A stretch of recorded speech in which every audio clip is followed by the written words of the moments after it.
আজকে রান্না করছি কাতলা মাছের ঝোল। দেখুন কীভাবে রান্নাটা করছি। প্রথমে মাছগুলোকে নুন হলুদ মাখিয়ে নিয়েছি, আমি এর মধ্যে একটু লেবুর রস দিয়েছি আর একটু শুকনো লঙ্কার গুঁড়ো দিয়ে ভেজে নিচ্ছি। আজকে আমার মাছটা আমি ভাজছি না, আমার কর্তা ভাজছে।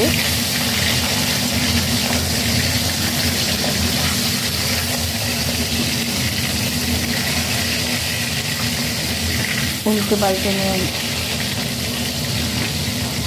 হয়ে গেছে মোটামুটি। এই দেখুন মাছগুলো সব ভাজা হয়ে গেছে, এবার রান্নাটা করব।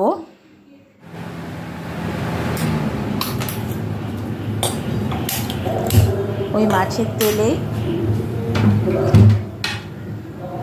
প্রথমে আমি আলুগুলোকে ভেজে নেব।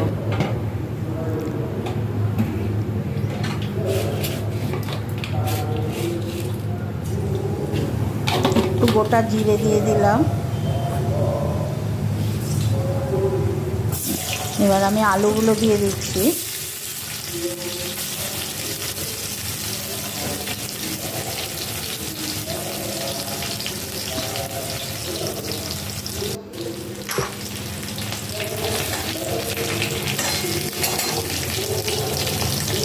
হলুদ গুঁড়ো,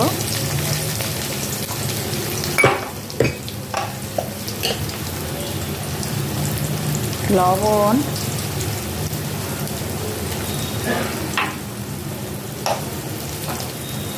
এটাকে ভালো করে নেড়ে নিতে হবে, একটু লাল করে ভেজে নেবেন।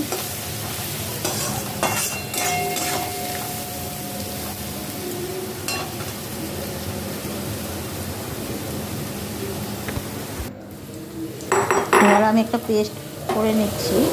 কাঁচা লঙ্কা, আদা,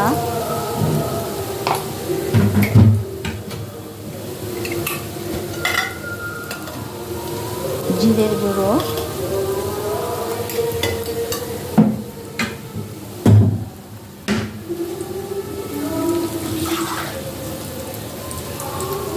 একটু জল দিয়ে মিশিয়ে নিলাম।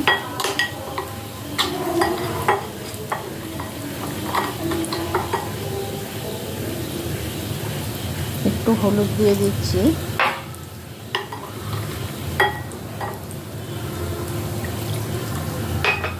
একটু জল দিয়ে দিলাম এর মধ্যে।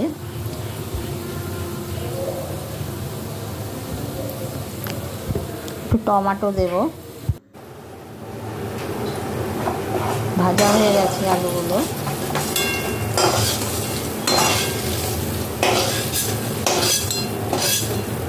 এইভাবে মাছের ঝোলটা করে দেখবেন, খেতে খুব ভালো হয়। আবার একটু গোটা জিরে দিলাম ফোড়নের জন্য।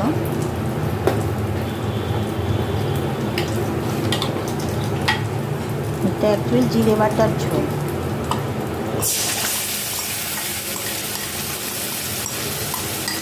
আপনারা জিরে বেটেও নিতে পারেন, তাহলে স্বাদটা আরও ভালো হয়।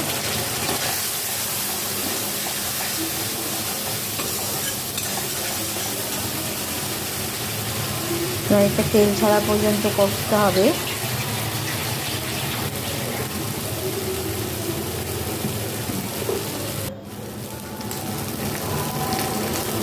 দুটো তেজপাতা দিয়ে গেলাম, প্রথমে দিতে ভুলে গেছি। দেখুন পুরো একদম তেলটা গায়ে লেগে গেছে। এবার আমি জল দিয়ে দিলাম।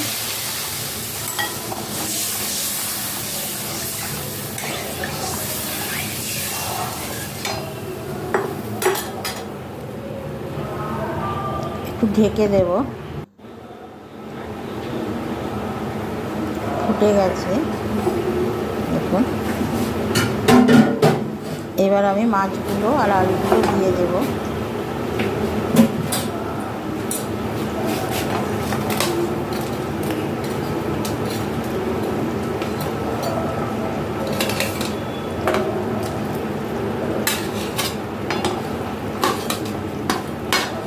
ধনে পাতাটাও আমি দিয়ে দেবো এখন একবারে, দিয়ে আমি একটু ফুটিয়ে নেব।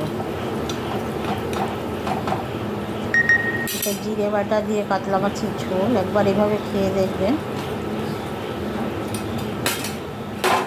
একটু এটা ফুটে আসুক ঝোলটা, দেখুন ফুটে এসছে,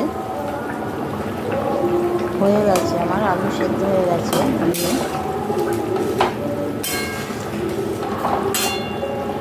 ভালো লাগলে লাইক করবেন, শেয়ার করবেন, সাবস্ক্রাইব করবেন।